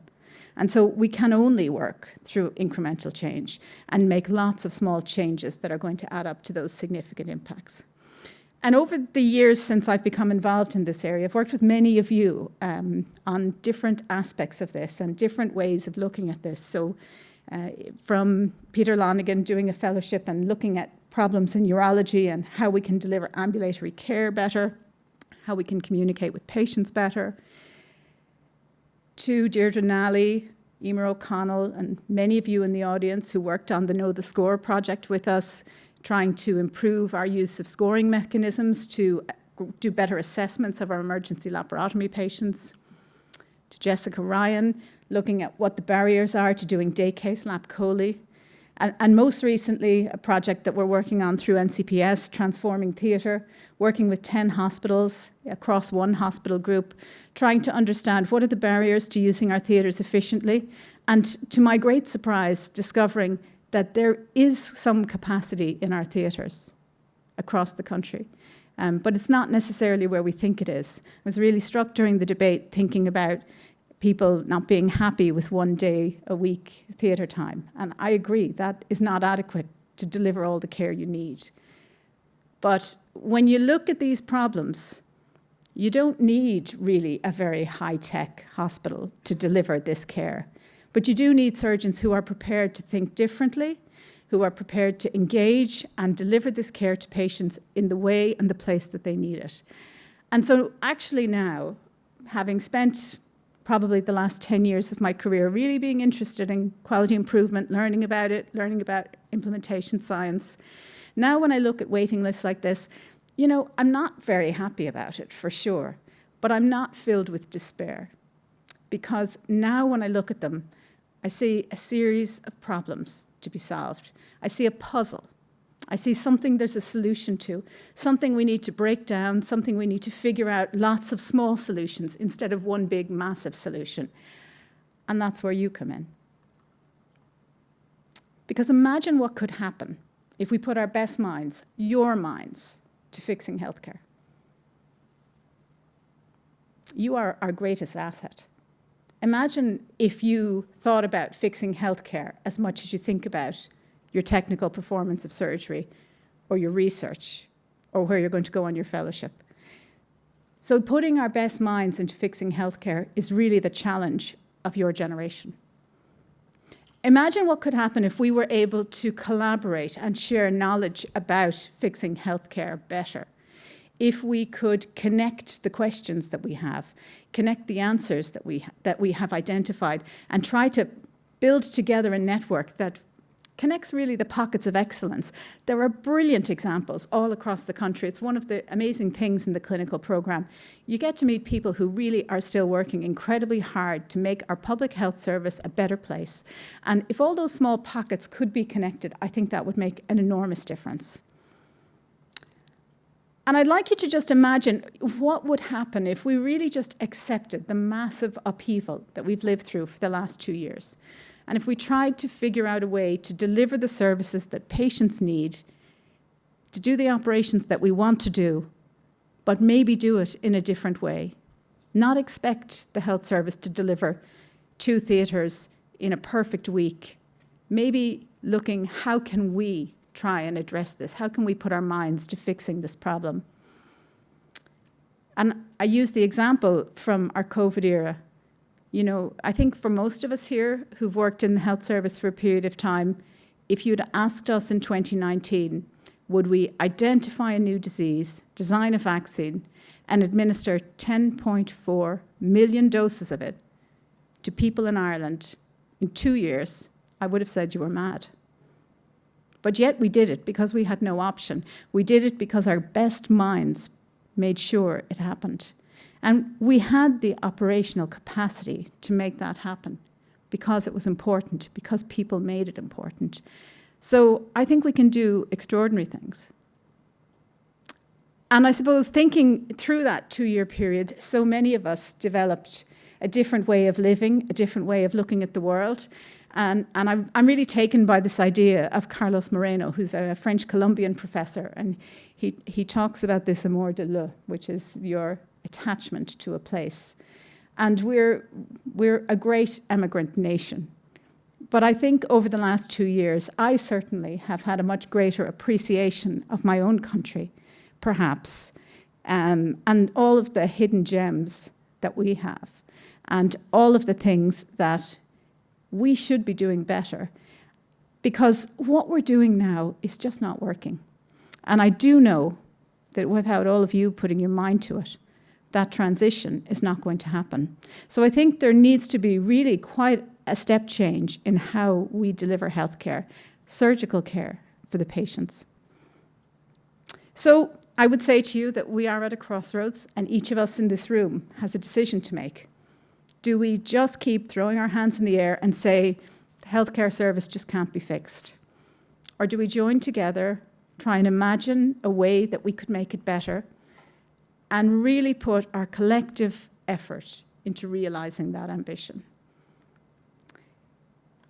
RCSI and the National Clinical Programme in Surgery are going to continue to advocate for career structures that will attract and retain our higher surgical trainees to be consultant surgeons in Irish hospitals. Last year, the NCPS worked with hospitals and hospital groups to approve 56 consultant surgeon jobs. 35 of those are new. So there are jobs, and they are good jobs, and you can make them better. Because you're the future of our health service. We cannot expect you to do it alone, and we need to support you. You need to build your own networks.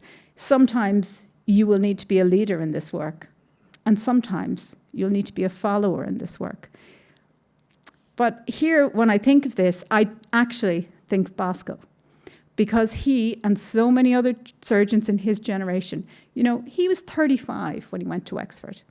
And although he died far too young, he really achieved amazing things in that time. He built a team, he made a home, he made a difference in his community, and you can do that too. Change in the health service does not happen overnight. But if you're persistent, it can happen. When I was appointed to Beaumont in 2003, we were the first hospital in Ireland to have a second coloproctologist.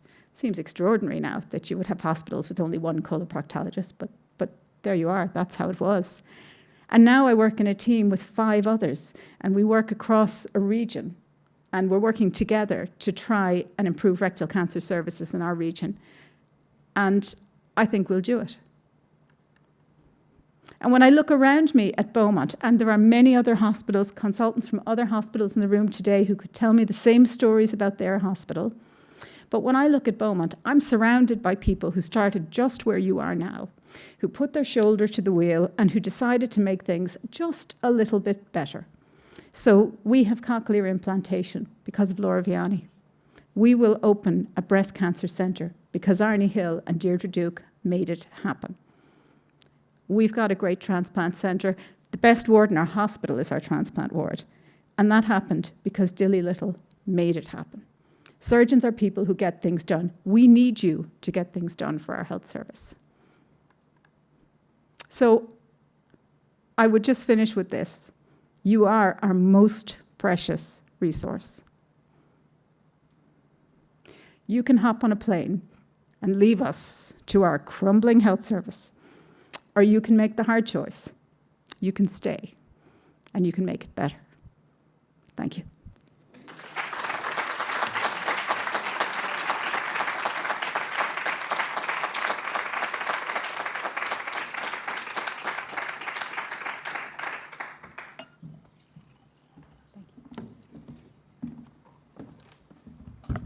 So thank you very much, Professor McNamara. As we won't have any questions after the Boscomani Lecture, but I would like to welcome Patricia O'Mahony up to present and to get a photo with Professor McNamara following the talk. So thank you very much again, Professor McNamara.